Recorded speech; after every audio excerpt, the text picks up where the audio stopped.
They said don't make it. Too brutal, too soon, too real. The Purple Heart wasn't just a war movie. It was a weapon. Released while soldiers were still dying overseas, it showed torture, propaganda, and a courtroom trial where the verdict was already written. The studio fought to keep it buried. The military demanded changes. And one actor, he walked off set and never looked back. These are 20 weird facts about the Purple Heart. And buried in the chaos, a performance so raw the actor couldn't watch his own scenes without breaking down. Fasten your restraints. This mission gets dark fast. The Purple Heart hit theaters in March 1944. D-Day hadn't happened yet. The war was still raging, American boys were dying in the Pacific, and audiences were walking into cinemas to watch their countrymen get tortured on screen. That timing wasn't accidental. It was calculated. 20th Century Fox wanted rage. They wanted war bonds. They wanted every person who saw this film to walk out furious enough to buy another bond, enlist, or write their congressman demanding Japan pay for what they'd done. Director Lewis Milestone didn't make entertainment. He made propaganda with teeth. The film depicted the trial of 8 American airmen captured after the Doolittle Raid, the first U.S. attack on mainland Japan. But instead of a quick execution, the Japanese government staged a show trial accusing the men of war crimes for bombing civilian targets. Milestone stripped away Hollywood glamour and built something cold, claustrophobic, and deliberately uncomfortable. The studio knew it was a gamble. War films were supposed to inspire hope, not despair. But Milestone argued that sometimes the truth hits harder than heroism. And he was right. Audiences didn't just watch The Purple Heart, they experienced it. And when the lights came up, they weren't entertained. They were ready for war.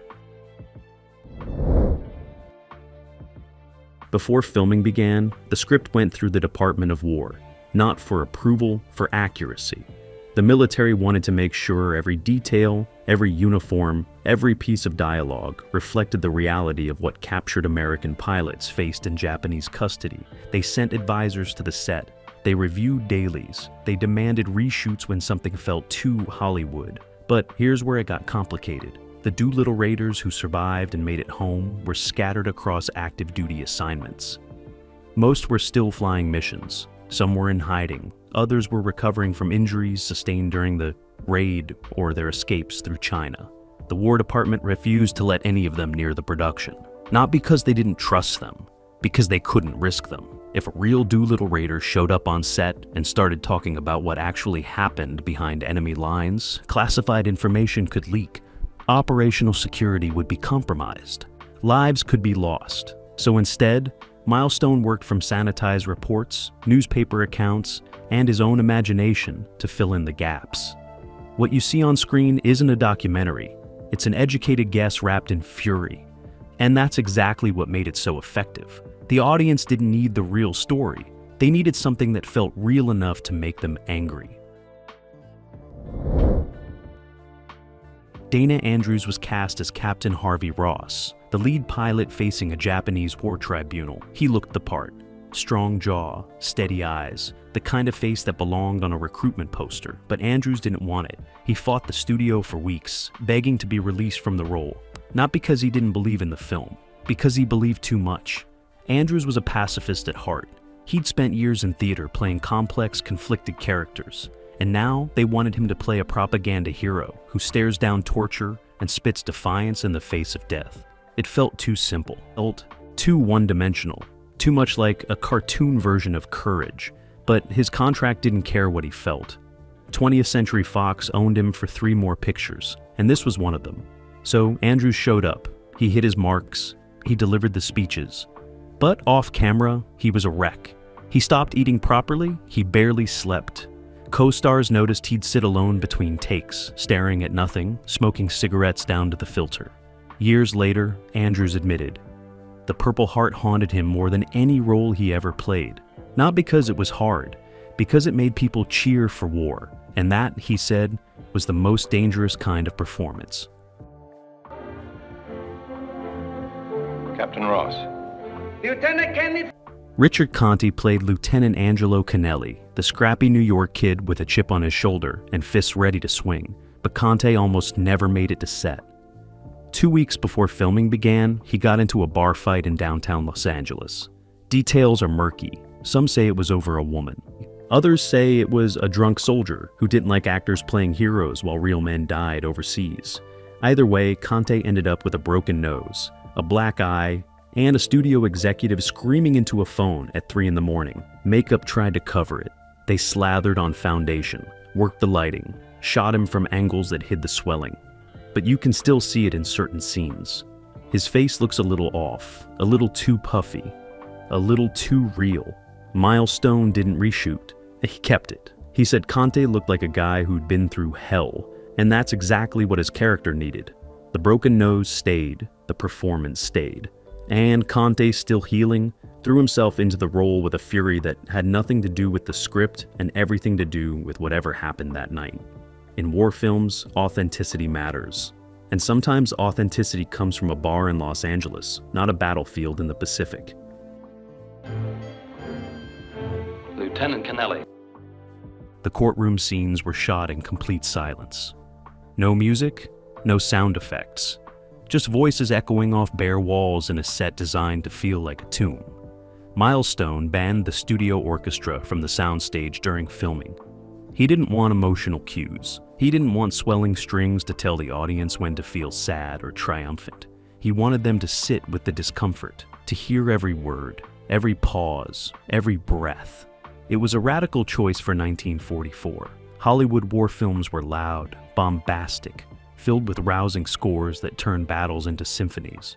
But Milestone had seen real war. He'd fought in World War I.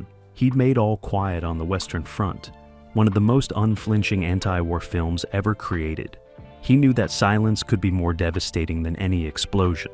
So, he stripped the Purple Heart down to its bones. The courtroom feels like a cage. The actors deliver their lines with nowhere to hide. And when the verdict comes down, there's no music to soften the blow. Just the sound of a gavel, the shuffle of boots, and 8 men walking toward death. Test audiences hated it. They said it was too bleak, too quiet, too uncomfortable. The studio begged Milestone to add a score. He refused, and when the film was released, critics called the silence haunting. Because in a world drowning in noise, sometimes the loudest thing is nothing at all. The judges of this court will now exercise their powers according to law in the name of the Emperor. The film's depiction of Japanese soldiers and officials sparked immediate controversy, and it should have. By today's standards, The Purple Heart is a deeply problematic film. The Japanese characters are portrayed as sadistic, one-dimensional villains with exaggerated accents and theatrical cruelty. There's no nuance, no humanity, just propaganda dressed as drama. But here's the uncomfortable truth. In 1944, that wasn't controversial. That was the point. America was at war with Japan. The Bataan Death March had just been revealed to the public. Stories of torture and atrocities were flooding newspapers. The government wanted citizens angry, not sympathetic. And 20th Century Fox delivered exactly what was asked. They hired Japanese-American actors who'd been released from internment camps to play enemy soldiers on screen. The irony was brutal. These men and women had been stripped of their rights, locked away because of their ethnicity, and now they were being paid to portray their own people as monsters. Some refused. Others took the roles because they needed the money, or believed showing loyalty to America might help their families. It's one of the darkest chapters in Hollywood history, a reminder that art doesn't exist in a vacuum, and sometimes the real story behind the camera is more disturbing than anything that makes it to the screen. One scene almost ended production entirely. In it, Captain Ross is subjected to water torture. His captors force water down his throat until he's choking, drowning on dry land. Milestone wanted it visceral. He wanted audiences to feel every second, so they shot it for real. No tricks, no camera magic, just Dana Andrews strapped to a table with water being poured into his mouth until he couldn't breathe. They did 12 takes. By the 8th, Andrews was vomiting between setups. By the 10th, he was begging them to stop. But Milestone kept pushing. He said the discomfort was necessary, that the audience needed to see real suffering, not movie suffering. Finally, the assistant director stepped in. He threatened to walk off set and take the crew with him if they didn't stop. Milestone relented. They wrapped the scene, but the damage was done. Andrews refused to speak to Milestone for the rest of the shoot. He showed up, hit his marks, delivered his lines, and left. No small talk, no camaraderie, just cold professionalism. Years later, in an interview, Andrews said he understood what Milestone was trying to do, but he also said some prices are too high to pay for authenticity, and drowning an actor for art might be one of them. The film's ending was rewritten 3 times. Originally, the script called for a final speech, where Captain Ross delivers a defiant monologue about American values and freedom. Classic Hollywood heroism. The studio loved it. The War Department approved it. But when they filmed it, something felt wrong. The speech was too clean, too polished, too much like a commercial for democracy. Milestone cut it. He wrote a new ending, quieter, more resigned. The men faced their execution with dignity, but without bravado. No grand statements, no swelling music, just 8 soldiers walking toward death because war doesn't care about speeches. The studio panicked. They said audiences needed hope.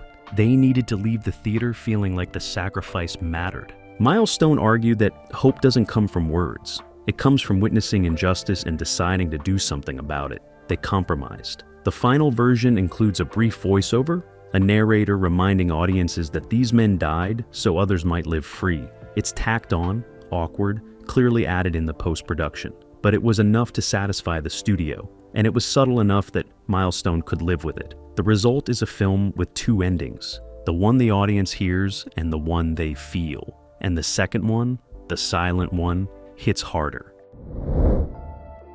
Farley Granger played Sergeant Clinton, the youngest of the captured airmen.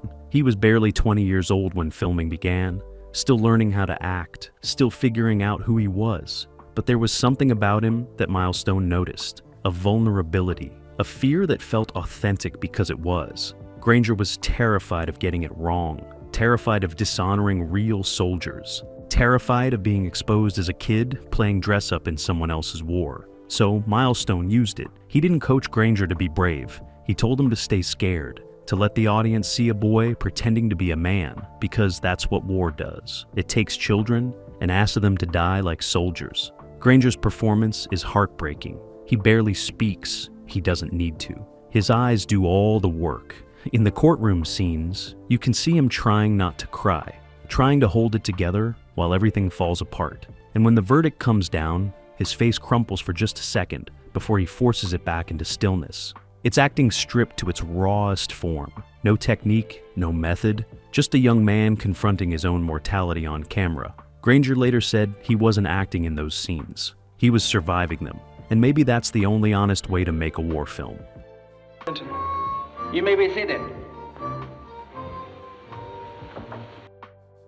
The Purple Heart premiered in March 1944 to packed theaters. Lines wrapped around city blocks. War bond sales spiked. Letters poured into the War Department demanding justice for captured American soldiers. It was exactly the reaction 20th Century Fox and the government wanted. But not everyone celebrated. A group of Quaker activists picketed the premiere in Los Angeles. They carried signs reading, "War films make war normal," and "Violence begets violence." They weren't protesting the Japanese. They were protesting the film itself, the way it turned suffering into entertainment, the way it asked audiences to cheer for revenge instead of mourn for peace. Studio security removed them quietly.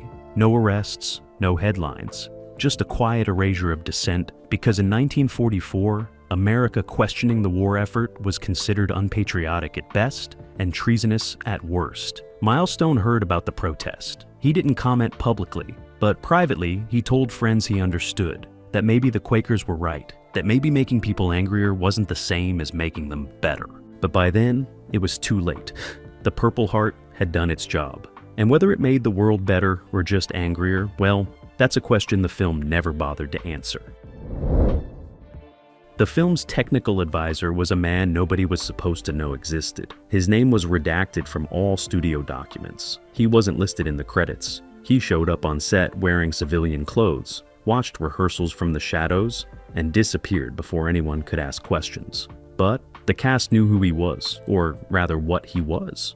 A former intelligence officer who'd interrogated Japanese prisoners of war, someone who'd seen the inside of enemy prisons, someone who knew exactly how captured Americans were treated. He corrected small details constantly: the way guards stood, the formality of the trial proceedings, the specific torture methods used. Milestone listened to everything. He incorporated most of it. But there was one piece of advice the advisor gave that never made it to screen. He told Milestone that the real prisoners were forced to sign false confessions, that the Japanese military needed those signatures to justify the executions legally, that without them, the trial would have been even more of a sham. Milestone filmed the scene. Dana Andrews signing a document with shaking hands, tears streaming down his face. But when test audiences saw it, they revolted. They said it made the Americans look weak. It's that heroes don't break, even under torture. The studio demanded the scene be cut. Milestone fought. He lost. And that nameless advisor, he walked off the lot and was never seen again. Some truths are too uncomfortable even for propaganda. Sam Levine played Lieutenant Wayne Greenbaum, a Jewish bombardier facing a tribunal run by Axis powers. The parallels to what was happening in Europe weren't subtle.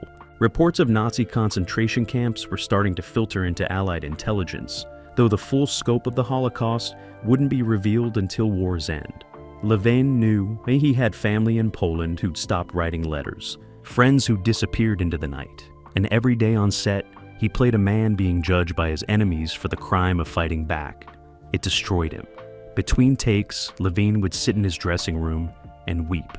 Not actor tears, real grief. For people he'd never see again, for a world that let it happen, for the fact that he was safe in Hollywood while others burned. The crew didn't know what to do. They'd bring him coffee, offer cigarettes, make awkward small talk. Nothing helped. Finally, Dana Andrews went to Milestone and said they needed to wrap Levine's scenes fast or risk losing him entirely. Milestone rearranged the shooting schedule. They filmed all of Greenbaum's courtroom appearances in 4 brutal days. Levine showed up, delivered performances that stripped paint off walls and left without saying goodbye to anyone. When the film premiered, critics singled out his work as devastating. Levine never watched it. He said he'd lived it once. That was enough. Greenbaum! Lieutenant Greenbaum. The interrogation room set was built inside a refrigerated soundstage, not for atmosphere, for authenticity. Milestone read reports that Japanese holding cells were kept deliberately cold to weaken prisoners physically and mentally. So, he demanded the set be chilled to 40 degrees Fahrenheit. The actors wore their thin costumes, shivered through 12-hour shooting days, and developed real symptoms of exposure. Lips turned blue, hands shook uncontrollably. Richard Conte got pneumonia halfway through production and had to be hospitalized for 5 days. The studio was furious. Insurance costs skyrocketed. The shooting schedule fell apart, but Milestone wouldn't budge. He said if audiences were going to believe these men suffered, the actors needed to actually suffer. It wasn't method acting, it was something darker. A director who'd seen real war demanding that Hollywood stop pretending. The cast hated him for it. They called him a tyrant, a sadist, a man more interested in his vision than their well-being. But when they watched the finished film, even the ones who'd cursed his name admitted the cold made a difference. You can see it in their eyes. The exhaustion isn't performed. The desperation isn't acted. It's real, and real suffering, even in service of fiction, creates something audiences can't look away from. Milestone never apologized. He said, "War isn't comfortable, and neither should war films be." One actor walked off set and never came back. His name was John Craven, cast as Sergeant Harold Stoner. 3 weeks into shooting, during a scene where his character is beaten by guards, Craven stopped mid-take, removed his costume, and left the soundstage. He drove straight to the studio head's office and quit, not just the film, his entire contract. He told executives he couldn't participate in a movie that glorified violence and dehumanized an entire people, that he'd enlisted to fight fascism, not to spread it through cinema. The studio threatened to sue him for breach of contract. Craven didn't care. He said they could take everything he owned. He'd rather be bankrupt than complicit. 20th Century Fox decided the publicity would be worse than the loss. They let him go quietly and recast the role with Kevin O'Shea, who stepped in and finished Craven's remaining scenes without complaint. But the cast knew. They'd watched a man choose principle over career. Some respected it.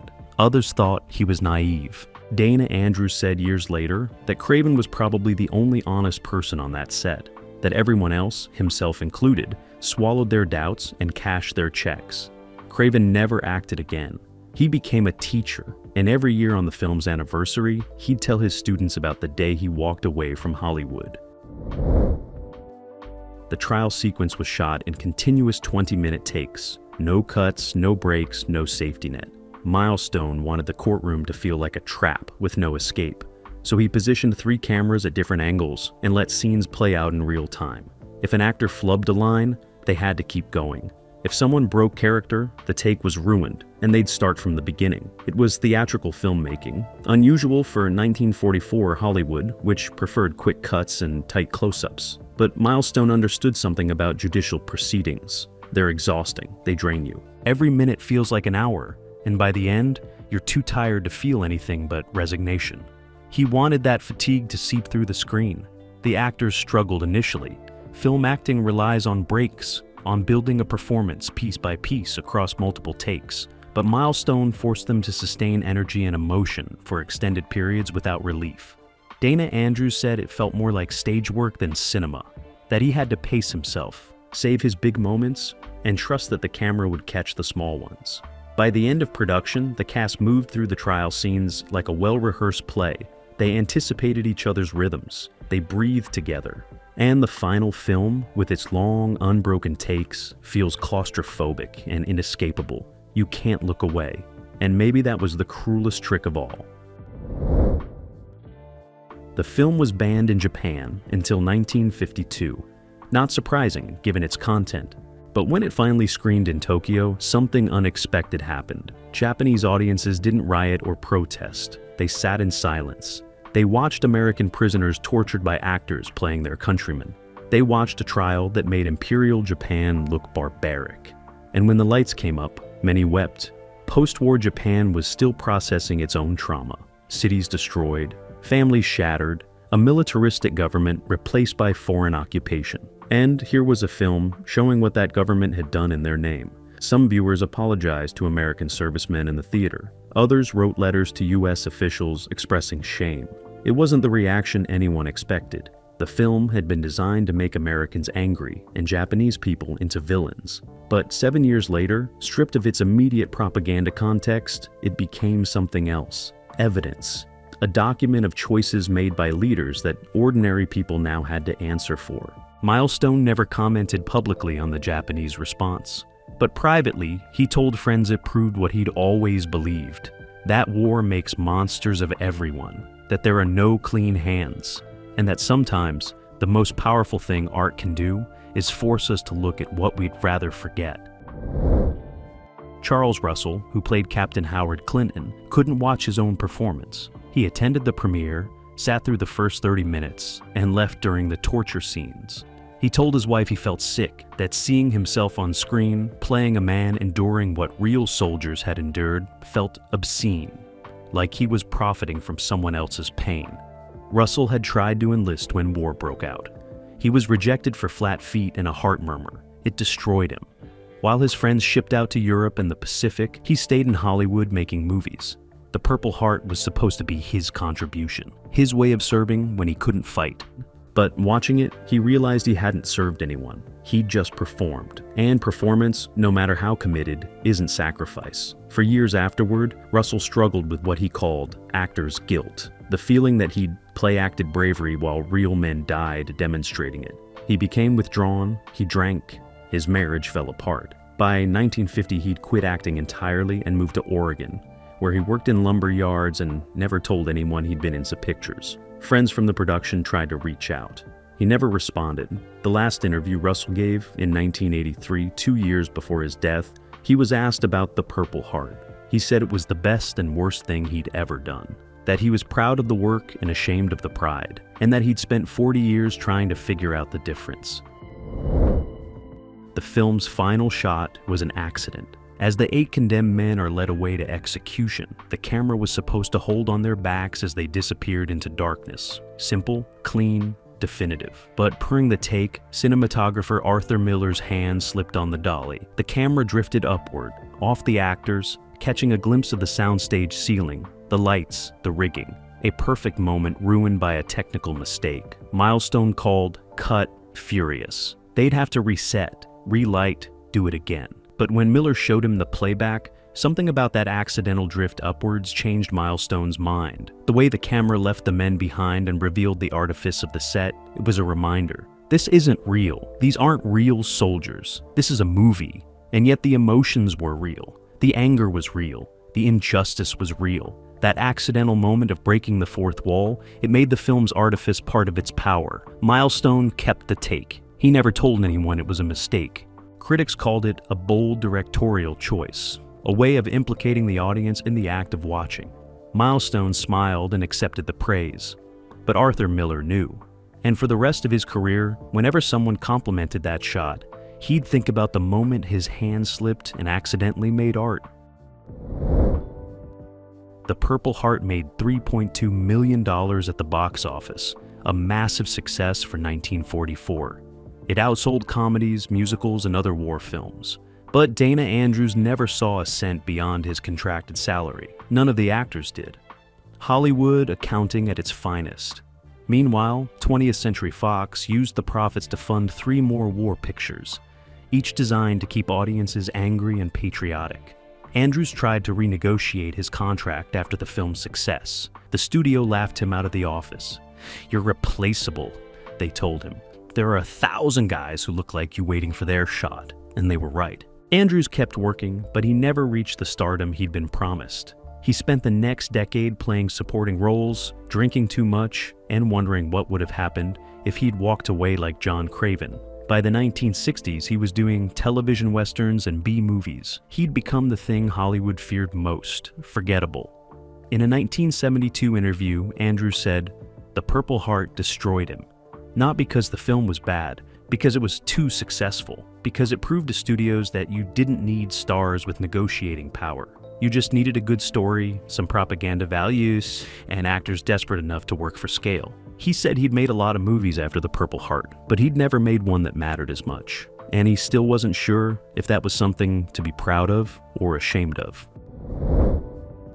In 1947, 3 years after the film's release, one of the real Doolittle Raiders saw The Purple Heart for the first time. His name was Jacob DeShazer, and he'd been one of the men captured after the raid. He'd survived 3 years in Japanese prison camps. He'd been tortured. He'd watched friends die, and then he'd been liberated, returned home, and tried to build a life from the wreckage. Someone told him there was a movie about his experience. He didn't want to see it, but his wife convinced him. They went to a small theater in Oregon. DeShazer sat in the back row and watched Hollywood's version of his nightmare. He didn't cry. He didn't walk out.